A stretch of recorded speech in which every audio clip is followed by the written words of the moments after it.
Hello friends, welcome back आपके अपने channel doubtless study point में। डाउटलेस स्टडी पॉइंट में आप सभी स्टूडेंट्स का हार्दिक स्वागत है, अभिनंदन है। उम्मीद है आप सभी लोग अच्छे होंगे। महाकाल बाबा से प्रार्थना है कि आप सभी लोग स्वस्थ रहें, हंसते रहें, मुस्कुराते रहें, ऐसे ही अच्छे बने रहें। तो चलिए स्टार्ट करते हैं आज की क्लास। और क्लास स्टार्ट करने से पहले सबसे पहले अगर आप चैनल पे नए हैं तो चैनल को एक बार सब्सक्राइब कर लीजिएगा, बेल आइकन को ज़रूर दबा दीजिएगा, जिससे कि आपको आने वाली सभी वीडियो की इन्फॉर्मेशन, सभी क्लासेस की इन्फॉर्मेशन टाइम टू टाइम मिलती रहे। एक्चुअली टाइम के अभाव के कारण, समय के अभाव के कारण अभी वीडियोस में कुछ लेट हो रहा है, तो आने वाले कुछ टाइम पर आपको टाइम टू टाइम हर एक क्लास, हर एक वीडियो दे दी जाया करेगी। तो स्टार्ट करते हैं आज का क्विक रिवीजन और उसके बाद स्टार्ट करेंगे आज की क्लास। जैसा कि प्रीवियस क्लास में हम लोगों ने डिस्कस किया था काइंड्स ऑफ सेंटेंसेस को, in which we come to know that there are two ways to classify kinds of sentences. दो तरीके बताए गए थे जिनमें काइंड्स ऑफ सेंटेंसेस को हम लोगों ने क्लासीफाई किया था। दो उनमें से क्या था, फर्स्ट वे था हमारा बाय फंक्शन, ठीक है, और दूसरा वे था हमारा बाय स्ट्रक्चर। तो बाय फंक्शन हम लोगों ने देख लिया था कि there are 5 kinds of sentences. वैसे मैंने 4 काइंड्स बताए थे, फिर लास्ट में मैंने एक ऐड किया था ऑप्टेटिव सेंटेंस को। तो there are 5 kinds of sentences and one by one हम लोगों ने उनको डिस्कस किया था। अगर आप लोगों को अभी इस काइंड्स ऑफ सेंटेंसेस में कोई भी दिक्कत है, परेशानी है, तो आप उन प्रीवियस वीडियोस को पहले एक बार देखिएगा, तब जा कर के आपको समझ में आएगा। अभी तक की जितनी भी वीडियोस डाली गई हैं तो वो सारी की सारी एक बार देखिएगा, समझिएगा, उसके बाद में आपको ये जो आने वाली क्लासेस हैं समझ में आएंगी, ठीक है।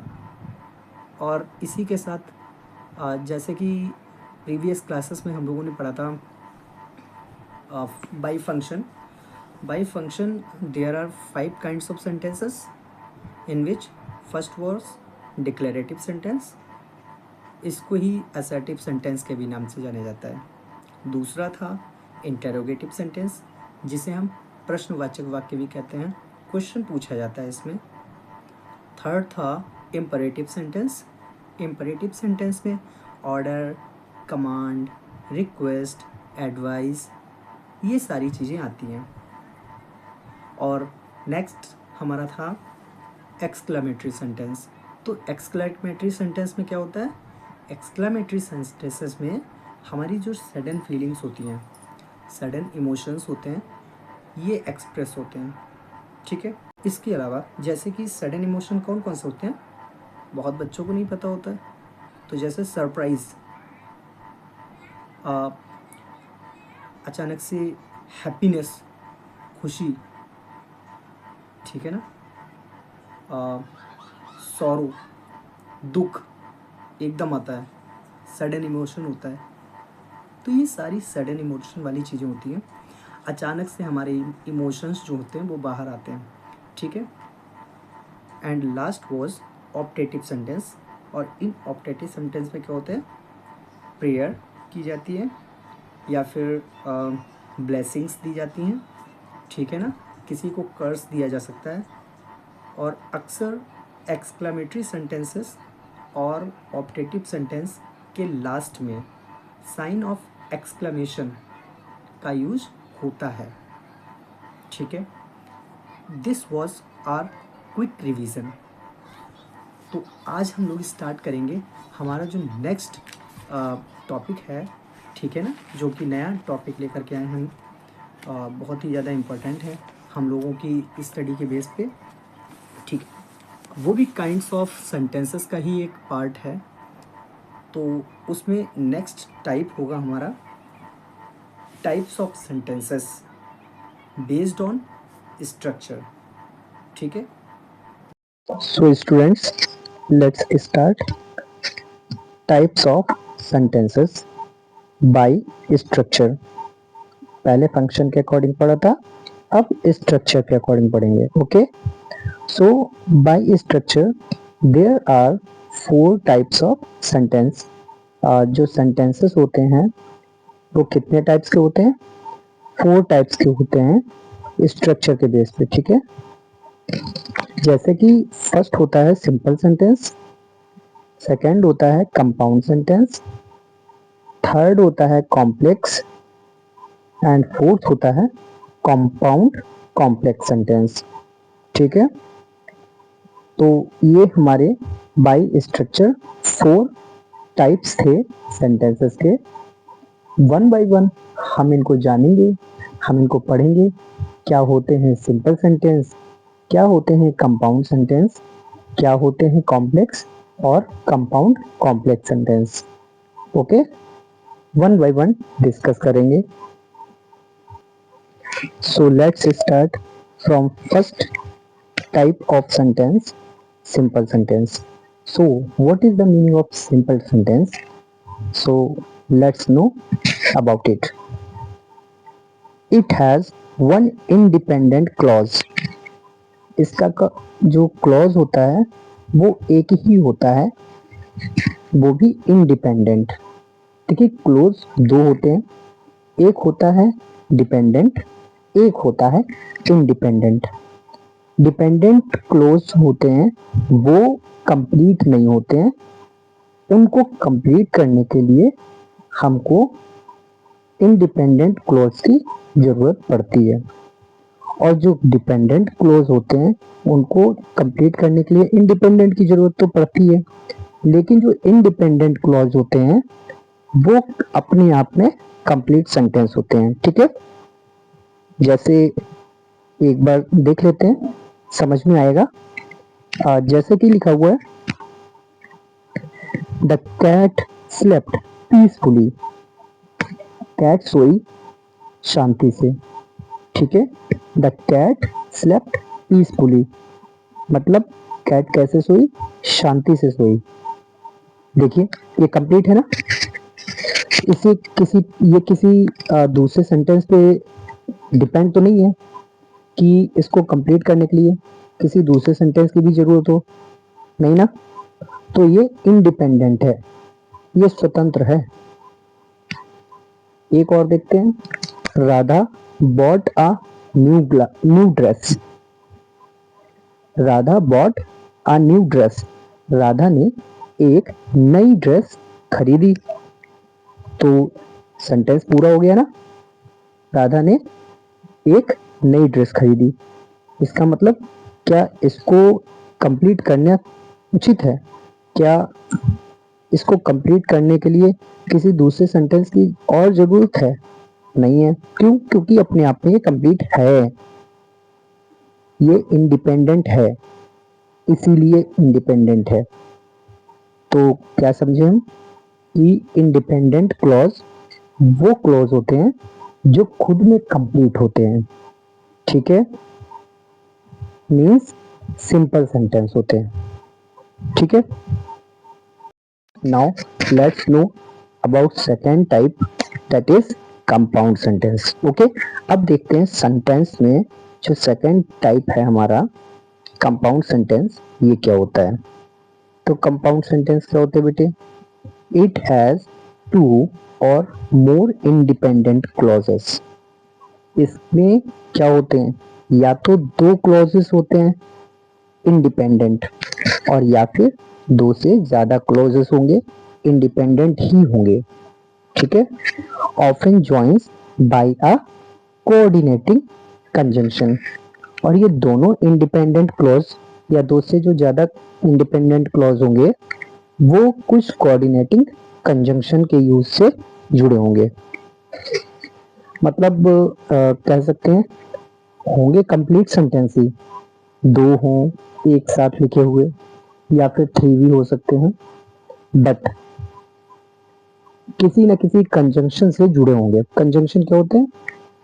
कंजंक्शन दो सेंटेंस या दो से ज्यादा सेंटेंसेस को, फ्रेजेस को या वर्ड्स को जोड़ने के लिए यूज करते हैं। जैसे एंड हो गया, लाइक हो गया, बट हो गया, और हो गया, ठीक है ना।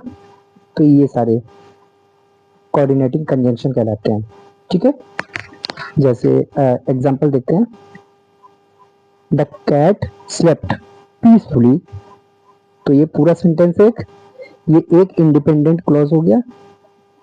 The cat slept peacefully means बिल्ली शांति से सोई। But the dog barked loudly, लेकिन कुत्ता बहुत तेजी से भौंका। तो देखिए, एक इंडिपेंडेंट क्लॉज ये है। इसको कंप्लीट होने के लिए किसी दूसरे क्लॉज की जरूरत नहीं पड़ेगी, किसी दूसरे सेंटेंस की जरूरत नहीं पड़ेगी, क्योंकि ये सेंटेंस यहाँ से और पीसफुली तक कंप्लीट है खुद में। एंड सेकेंड सेंटेंस कौन सा है? The dog barked loudly. ये दूसरा सेंटेंस है, दूसरा क्लॉज है, जो कि यहाँ से यहाँ तक कंप्लीट है। और इन दोनों क्लॉज को जोड़ने के लिए ये बट का यूज किया गया है, ठीक है। तो यही कहा भी गया है, इट हैज टू और मोर इंडिपेंडेंट क्लॉजेस। इसमें दो या दो से ज्यादा इंडिपेंडेंट क्लॉजेस होते हैं, मतलब पूर्ण सेंटेंस होते हैं, पूर्ण वाक्य होते हैं, ठीक है। जैसे दो हैं, देखिए, एक है द कैट स्लेप्ट पीसफुली और दूसरा है द डॉग बार्क्ड लाउडली। और इनको ज्वाइन करने के लिए, इनको एक साथ जोड़ने के लिए कोऑर्डिनेटिंग कंजंक्शन का यूज होता है। तो वो कौन से होंगे? वो इसमें कौन सा आया है? बट। देखिएगा, बट, ठीक है ना। एक और एग्जांपल देखते हैं next. She organised the whole event. उसने पूरा का पूरा इवेंट ऑर्गेनाइज किया। एक शी से लेकर के इवेंट तक पूरा एक क्लॉज हो गया, वो भी independent, means complete sentence, okay. दूसरा, she cooked a delicious dinner. उसने बहुत ही स्वादिष्ट डिनर बनाया। अब इन दोनों को जोड़ने के लिए एक कोऑर्डिनेटिंग कंजंक्शन आया, और वो कोऑर्डिनेटिंग कंजंक्शन कौन सा था? Then, THEN, then. तो first sentence and second sentence means first clause and second clause को ऐड करने का, एक साथ जोड़ने का काम किसने किया? देन ने, ठीक है। समझ में आया? Complex sentence, okay. थर्ड कौन सा है? Complex sentence. नेक्स्ट है जो कि बाई स्ट्रक्चर हमारा थर्ड है, और टोटल कितने होते हैं? 4 होते हैं, ठीक है ना। तो थर्ड है कॉम्प्लेक्स सेंटेंस। अब ये कॉम्प्लेक्स सेंटेंस क्या होते हैं, इनको जान लेते हैं। कॉम्प्लेक्स सेंटेंस किसे कहते हैं, ठीक है। It has one independent clause. इसमें एक पूर्ण वाक्य होता है। इंडिपेंडेंट क्लॉज, इसमें एक पूर्ण वाक्य होता है, मीन्स एक इंडिपेंडेंट क्लॉज होता है, ठीक है। And at least one dependent clause, और लगभग एक इसमें डिपेंडेंट क्लॉज होता है, मीन्स एक पूर्ण वाक्य होगा और एक आधा वाक्य होगा, ठीक है। मीन्स जो डिपेंडेंट क्लॉज होगा वो डिपेंड होगा इंडिपेंडेंट पे, ठीक है ना। या कभी कभी ये भी हो जाता है कि इंडिपेंडेंट जो है वो स्टार्टिंग में आ जाता है, फिर डिपेंडेंट हो जाता है, ठीक है ना। एक बार देख लेते हैं। स्ट्रक्चर भी है। स्ट्रक्चर में सबसे पहले आपका डिपेंडेंट क्लॉज आएगा, उसके बाद में कॉमा आएगा, फिर इंडिपेंडेंट क्लॉज होगा। मीन्स पहले आधा सेंटेंस होगा। ये सेंटेंस जो डिपेंडेंट क्लॉज होगा, ये वाला सेंटेंस आपका इंडिपेंडेंट क्लॉज पर निर्भर होगा, इस पर बेस होगा। मीन्स ये जब तक इंडिपेंडेंट क्लॉज से नहीं मिलेगा तब तक अपना पूर्ण अर्थ नहीं देगा, और इसके बीच में कॉमा जरूर आएगा, ठीक है। एक बार एग्जाम्पल देख लेते हैं तो इसको जल्दी से और आसानी से समझ सकते हैं। तो देखिएगा, एग्जाम्पल है हमारा, ये वही स्ट्रक्चर है जो हम लोगों ने पीछे देखा। पहले डिपेंडेंट क्लॉज आएगा, उसके बाद में कॉमा आएगा, फिर हमारा इंडिपेंडेंट क्लॉज आएगा जिसे हम पूरा सेंटेंस कहेंगे, कंप्लीट सेंटेंस। ओके, तो फर्स्ट सेंटेंस जो होगा वो सेकंड सेंटेंस पर निर्भर होगा, ठीक है, उस पर बेस होगा। मीन्स जो डिपेंडेंट क्लॉज होगा वो इंडिपेंडेंट क्लॉज के बिना अधूरा होगा, ठीक है। इंडिपेंडेंट क्लॉज की सहायता से जो डिपेंडेंट क्लॉज होगा वो पूरा माना जाएगा। तो after she buy a dress, ठीक है, मीन्स ड्रेस खरीदने के बाद, ठीक है। After she buy a dress, उसने ड्रेस खरीदने के बाद। अब आप ये खुद बताइए कि ये जो सेंटेंस दिया गया है, वैसे तो ये सेंटेंस नहीं है, फिर भी हम कहते हैं, आपसे पूछते हैं कि after she buy a dress, dress, उसने ड्रेस खरीदने के बाद, क्या ये पूरा सेंटेंस है? Is it complete sentence? No, this not complete sentence, this sentence is dependent. Why? Because to complete this sentence we need another sentence. ये sentence अभी डिपेंडेंट है, ये सेंटेंस कंप्लीट नहीं है। इसको कंप्लीट करने के लिए हमें किसी दूसरे सेंटेंस की जरूरत है, ठीक है। और वो कौन सा होगा? जो दूसरा सेंटेंस इसको कंप्लीट करने में सहायता करेगा वो होगा इंडिपेंडेंट क्लॉज, मीन्स कॉमा के बाद का। They will go for a long drive, वो लोग कहाँ जाएंगे? लॉन्ग ड्राइव पे जाएंगे, ठीक है। मतलब after she buy a dress, means पहले वो क्या कर लेगी? ड्रेस खरीद लेगी, और उसके बाद क्या करेगी? They will go for a long drive, वो कहाँ जाएंगे? लॉन्ग ड्राइव पे जाएंगे, ठीक है। सेकेंड सेंटेंस देख लेते हैं एक बार। If you need any help, अगर तुमको किसी हेल्प की जरूरत है। अब ये बताइए, क्या ये यहाँ पे कंप्लीट है? अगर मैं आपसे कहूँ अगर तुमको किसी हेल्प की जरूरत है और इतना कह करके मैं चुप हो जाऊं, तो क्या ये आप समझ पाएंगे कि मैं क्या कहना चाह रहा हूँ? नहीं ना, मुझे उसके आगे भी बोलना होगा। मीन्स अभी ये इंडिपेंडेंट क्लॉज बोला मैंने, फिर मुझे डिपेंडेंट क्लॉज बोलना पड़ेगा जिससे कि हमारा इंडिपेंडेंट क्लॉज पूरा हो जाए, ठीक है। कैसे? प्लीज लेट मी नो, मुझे बताओ, मुझे जानने दो। इसकी वैसे तो इंग्लिश ही होगी, लेकिन प्लीज लेट मी नो, मुझे बताओ। If you need any help, अगर तुम्हें किसी मदद की जरूरत है, प्लीज लेट मी नो, कृपया मुझे बताओ, ठीक है। कंप्लीट हो गया। तो देखिए पहले क्या आया, ये क्या है? ये हमारा डिपेंडेंट क्लॉज है, ठीक है। इसके बाद में क्या आया? कॉमा आया, फिर हमारा डिपेंडेंट क्लॉज आ गया, ठीक है। सॉरी, इंडिपेंडेंट क्लॉज हो गया, इंडिपेंडेंट क्लॉज आ जाएगा, IND, इंडिपेंडेंट क्लॉज, ठीक है ना। सबसे पहले डिपेंडेंट क्लॉज आएगा, और डिपेंडेंट क्लॉज कंप्लीट करने के लिए हमें पूरा सेंटेंस लिखना है जो हमारे डिपेंडेंट क्लॉज को कंप्लीट करेगा, और वो क्या कहलाएगा?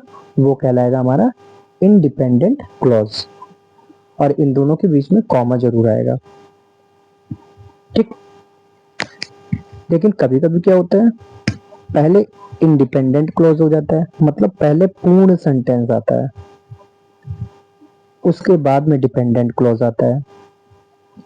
जब पूर्ण सेंटेंस पहले आएगा, मीन्स डिपेंडेंट क्लॉज पहले आ जाएगा, तो उसके बाद कॉमा नहीं लगेगा, याद रखिएगा, no comma, okay. There is no need for any comma when first independent clause come and after that dependent clause will come, then we no need to insert any comma between them. Okay, let us know with the help of this example. We went home, हम घर गए। Complete हो गया sentence. पहली बात तो इसको complete करने के लिए कोई ज़रूरत भी नहीं है, बट फिर भी अगर डिपेंडेंट क्लॉज बाद में होगा तो क्या करेंगे? It was late, because it was late. ठीक है, तो बिकॉज इट वॉज लेट, तो ये क्या है? ये इंडिपेंडेंट क्लॉज है। हम घर गए, ठीक है, क्यों गए? बिकॉज इट वॉज लेट, क्योंकि लेट हो गया था। ठीक है, तो इन दोनों के बीच में कहीं कॉमा है? नहीं आया। एक बार फिर से देख लेते हैं second sample. She will not come, वो नहीं आएगी। ये हमारा क्या है? इंडिपेंडेंट क्लॉज है। ठीक है, पूर्ण सेंटेंस। क्यों नहीं आएगी? बिकॉज शी इज इल, क्योंकि वो बीमार है। ठीक है, उसके ना आने का कारण क्या है? वो बीमार है। ठीक है, उसकी बीमारी उसका कारण है। एक बात याद रखिएगा, बिकॉज का यूज जो होता है वो किसी न किसी कारण के लिए होता है, वजह, reason. Okay, why is it so? Because this is this. Okay, understand? I hope आपको इंटरेस्ट भी आ रहा होगा, समझ में भी आ रहा होगा। चलिए नेक्स्ट चलते हैं अपने फोर्थ सेंटेंस की तरफ, जो है compound complex sentence. It has at least 2 independent clauses.